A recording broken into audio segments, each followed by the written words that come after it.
नमस्कार दोस्तों, आपके अपने YouTube चैनल कायल हिंदी एजुकेशन पर मैं बाबूलाल कायल आपका हार्दिक अभिनंदन और स्वागत करता हूं। हमने संधि के बारे में पढ़ लिया था। स्वर संधि अपनी कंप्लीट हो गई थी, पूर्ण हो चुकी थी। स्वर संधि के जो पांचों भेद हैं वो पढ़ लिए थे। तो हम आज बात करेंगे स्वर संधि के अपवाद। तो स्वर संधि के अपवादों के बारे में हम बात करेंगे। दोस्तों पहले तो देखिए हम क्या देखते हैं, अपवाद क्या होता है। अपवाद दोस्तों, अप का मतलब होता है बुरा, जैसे अप शब्द और यानी बुरे शब्द अपवाद। वाद का मतलब वाद विवाद होता है बोलने का, और उससे पहले गया अप, तो मतलब जो नियमों के विरुद्ध हो उसे क्या कह देते हैं हम, अपवाद। अर्थात हमने स्वर संधि के जो अंतर्गत 5 नियमों का विवेचन किया था। 5 नियम हमने पढ़े थे।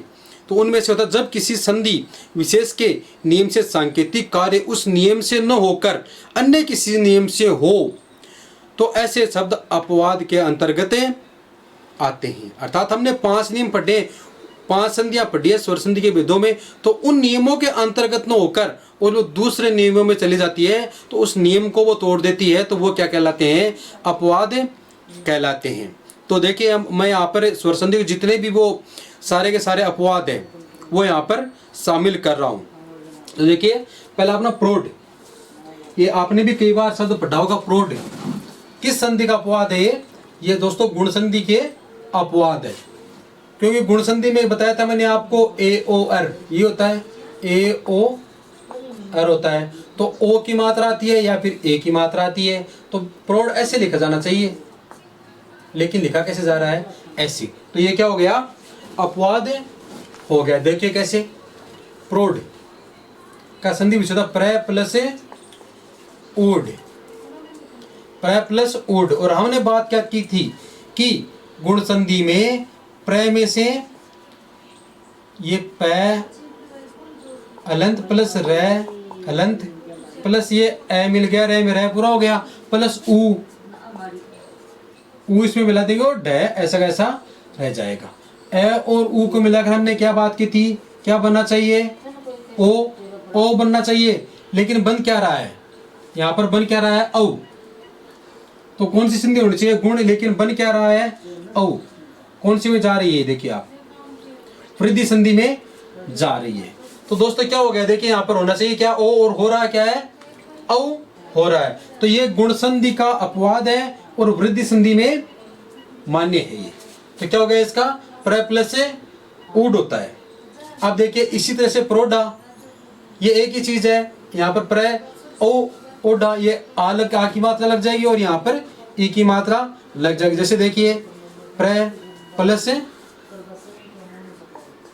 ओडी, प्रोढ़ी हो जाएगा, इस तरह से हो जाएगा। और बाकी सारी की सारी चीजें ए और ओ मिलकर उडी, ओडी नहीं उडी, प्र प्लस से ओडी, ये हो जाएगा। अब देखिए अक्षोहिणी, अक्षोहिणी कैसे बनता, देखिए अक्ष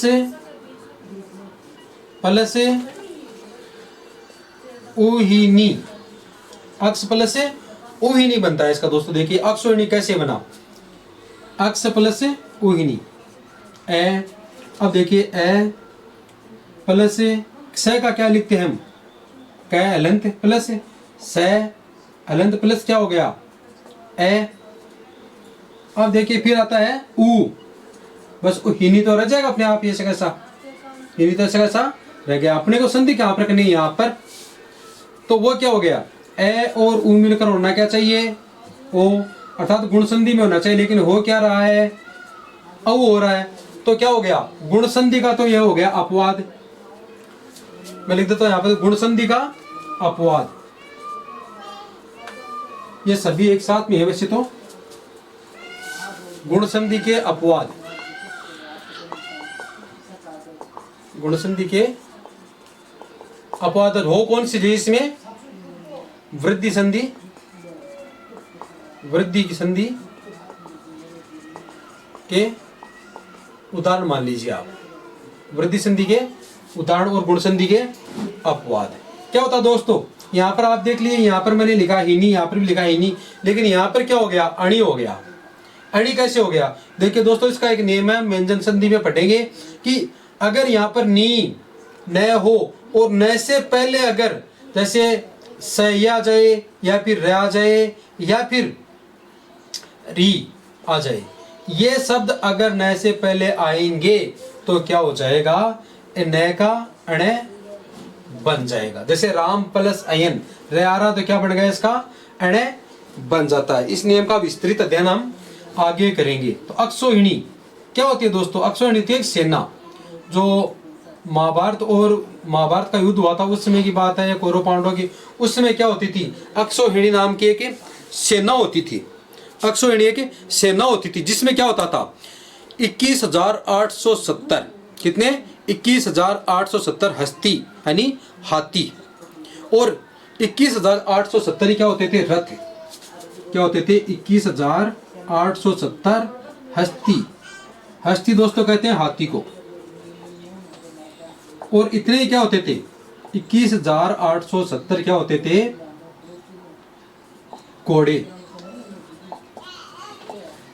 21,870 तो रहते थे हस्ती और 21,870 रहते थे अश्व या घोड़े, ये शामिल होते थे। इसके अलावा और भी सेना होती थी, वो कितनी थी, 1,09,350, 1,09,350 कौन से रहते थे, पैदल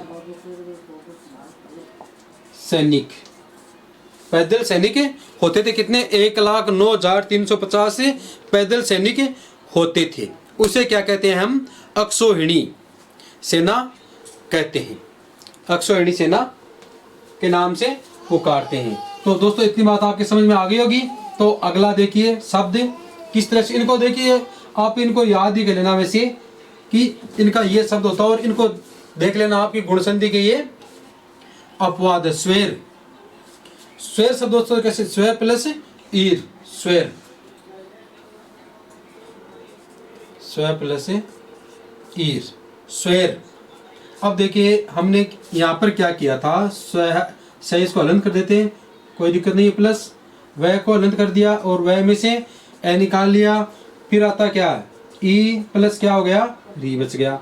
संधि यहाँ पर होनी है, यहाँ पर संधि होगी तो ए प्लस ई का हमने क्या पढ़ा था, ए ओ आर, अर्थात ए आएगा, ए आएगा यहाँ पर, लेकिन हो क्या रहा है, आई हो रहा है। क्यों हो रहा है, अपवाद है इसलिए हो रहा है। ये गुण संधि का उदाहरण हो जाएगा और ये कौन सा हो जाएगा, वृद्धि का। दोस्तों मैंने बताई थी आपको कि ये अकेला है, गुण है, गुण में अगर मात्रा की लग गई ऊपर तो वृद्धि हो जाएगी। ऐसे मैंने एक बताया था आपको कि तो ओ किस में जाएगा, ये गुण वाला हो गया और इधर एक मात्रा वो लगा दीजिए, ज्यादा से ज्यादा मात्रा होगी वो क्या, वृद्धि में चला जाएगा। तो ये कौन सी में चली जाएगी, वृद्धि में चली जाएगी। तो ये भी किसका हो गया, गुण संधि का अपवाद और वृद्धि संधि का उदाहरण हो गया। इस तरह से देख लीजिए दोस्तों, आप स है अलंत कर दिए इसको तो अपने आप याद हो जाएगा, और वह को अलंत कर दीजिए, ए निकाल लीजिए, ई और ए और ई मिलकर नियम अपने पास में क्या बनते हैं, ए बनता है। लेकिन यहाँ पर क्या बन रहा है, ए बन रहा है। दोस्तों स्वर क्या होती है, इसको बोलते हैं स्वर्ग की अप्सराएं। स्वर क्या होती है, स्वर्ग की अप्सराएं होती है स्वर। अब देखिए अगला है अपने सुकार्थ। देखो दोस्तों इस शब्द में भी बहुत पेच है। सुकार्थ के दो शब्दों से अर्थात दो तरीके से अर्थ बनते हैं। कैसे, सुख प्लस हित। अब देखिए किस तरह से होते हैं इसके सुख। सु को तो हम ऐसे कैसे लिख देते हैं, कोई दिक्कत नहीं, छेड़खाड़ नहीं करेंगे, ख में से कर लेंगे, ख प्लस ए प्लस ये रिया आ गया, स्वर है बताया हुआ आपको, प्लस ये हो गया। अब यहाँ पर अपने को संधि करनी है क्योंकि ये रह गए दो, इसमें से और ये री रह गया, तो ए और री मिलकर क्या होता है दोस्तों, ए और री मिलकर क्या होता है, ए ओ अर। गुण संधि में क्या होता है, अर। और देखिए मैंने बताया था आपको कि जितनी भी संधियां होगी उन सब में अगर आगे संधि से अर आ रहा है तो व्यंजन आ रहा है तो वो हमेशा हलंत आएगा। जैसे आय, आइए, आव, अब इनमें क्या है, सब में हलंत, तो इसमें भी क्या होगा, हलंत। तो इसको देख लीजिए आप, सु लिख दीजिए, ख आ गया, अलंत आ गया, अलंत में ए को मिला दीजिए, पूरा हो गया। रे अलंत है तो रे ऊपर चला जाएगा, तय लिख दीजिए आगे, क्या हो गया, सुकर्त हो गया। अब सुकर्त में होकर हो क्या रहा है, अर की जगह आर हो रहा है, अर्थात क्या हो रहा है, सुकार्त हो रहा है, सुकार्त हो रहा है। तो क्या हो गया, यह तो होना चाहिए अपने पास में गुण संधि में, और ये हो रहा है वृद्धि संधि में। तो गुण संधि का क्या हो गया, ये अपवाद हो गया। अब एक तो था दोस्तों ये, और एक होता है सुख प्लस आर्त, सुख प्लस आर्त। तो इसमें यह सही हो जाएगा, ए और आ मिलकर क्या हो जाएगा, आर्त, अर्थात ये सुखार्थ इसमें सही हो जाएगा। लेकिन ये दोस्तों अगर हम व्याकरण की दृष्टि से देखें ये, तो ये व्याकरण की दृष्टि से तो संभव है, अर्थात सही है, लेकिन हम लोक व्यवहार की दृष्टि से देखें, शब्दों के यूज या शब्दों को प्रयोग की तरह से देखें, तो ये सुखार्थ शब्द सही नहीं मानते। क्यों नहीं मानते, देखिए मैं बताता हूं आपको। आर्त का मतलब होता है पीड़ा, इसका मतलब क्या होता है दोस्तों, पीड़ा। अब अर्थ का मतलब अर्थ क्या हो गया, पीड़ा। तो सुख और सुखार्थ यानी सुख से पीड़ित, इसका क्या मतलब हो गया अर्थ इसका, सुख से पीड़ित, सुख से पीड़ित। अब दोस्तों मेरे को बताओ, कोई आदमी कभी सुख से पीड़ित होता है क्या, तो ये कैसे अर्थ इसका हो सकता है, अर्थात ये तो अनर्थ हो जाएगा, क्योंकि सुख से कोई पीड़ित नहीं होता। अब इसका देखिए आप, सुखार्थ, इसका क्या होता है, सुख प्लस रित, तो इसका होता है सुखार्थ यानी सुख प्लस रित। देखिए ये होता है अपना रित, रित का अर्थ होता है रहित, रित का अर्थ होता है, जैसे हम कहते हैं रिता, वैसे वो क्या है, रिता क्या हो गया, वो तद्भव शब्द हो गया, रित का क्या होता है, रहित। तो सुखार्थ शब्द का क्या अर्थ हो गया यहाँ पर, यानी सुख से रहित, सुख से रहित। अब दोस्तों मेरे को बताइए, ये बात सही है या ये बात सही है, ये सही होगी, सुख से रहित हो सकता आदमी, लेकिन सुख से पीड़ित नहीं हो सकता। इसका दोस्तों स्क्रीनशॉट ले लीजिए, आगे के लिए देखने में काम आए। तो देखिए सुख से रहित तो हो सकता है, लेकिन सुख से पीड़ित नहीं हो सकता दोस्तों, इसलिए ये सुख प्लस आर्त न बनकर सुख प्लस रित बनता है। इतनी बात समझ में आ गई होगी आपके। तो अगला देखिए, आगे वाला शब्द है वो है दुखार्थ। दुखार्थ में भी यही बात है, सेम चीज इसमें जो है वही लागू होती है दुखार्थ में। देखिए दुख में दोनों सही होते हैं, दुख दु प्लस ख अलंत हो गया, प्लस क्या हो गया आ, सॉरी इसका संधि विच्छेद करना है ना अपने को। देखिए सुख प्लस दुख प्लस आर्थ या दुख प्लस रित, दुख प्लस रित, इसका सही हो जाएगा दुख प्लस रित। अब देखिए दुख रित, रित का अर्थ क्या होता है, रहित, यानी दुख से रहित हो सकता, कोई दिक्कत नहीं, दुख से रहित हो सकता। संधि विच्छेद मैंने कर दिया, इसका भी कर देता हूं लोग। दो ऐसा कैसा लिख दिया, प्लस ख प्लस ए प्लस री प्लस तय, दय की सू कर दो बस, क्या दुखार्थ क्या हो गया, दुख से रहित हो जाएगा। दुख से रहित क्या हो गया, सुखी हो गया, वो तो दुख है ही नहीं उसके, दुख से रहित हो गया। दूसरा देखिए अब आप, दुख प्लस आर्त, आर्त का मतलब दोस्तों मैंने आप क्या बताया था, क्या बताया, पीड़ित, तो क्या होता है दुखार्थ, दुखार्थ इसका क्या होता है पीड़ित। तो दुखार्थ का मतलब क्या, दुखार्थ, दुखार्थ का हो गया दुख से पीड़ित। हाँ यहां पर यह सही हो जाता है, दुख से पीड़ित। हाँ दोस्तों दुख से पीड़ित हो सकता है आदमी, लेकिन सुख से पीड़ित नहीं हो सकता, ये होता है दोस्तों। आपको ये समझ में आ गया होगा कि दुख से दुखार्थ और सुख से सुखार्थ। तो दुखार्थ में देखिए क्या होता है, रित यानी रहित है, दुख से रहित हो सकता है, खुशी कोई दिक्कत नहीं, लेकिन दुखार्थ, दुखार्थ दुख से पीड़ित हो सकता है, लेकिन सुख प्लस आर्थ नहीं हो सकता। अब देखिए आगे, ऋणार्ण,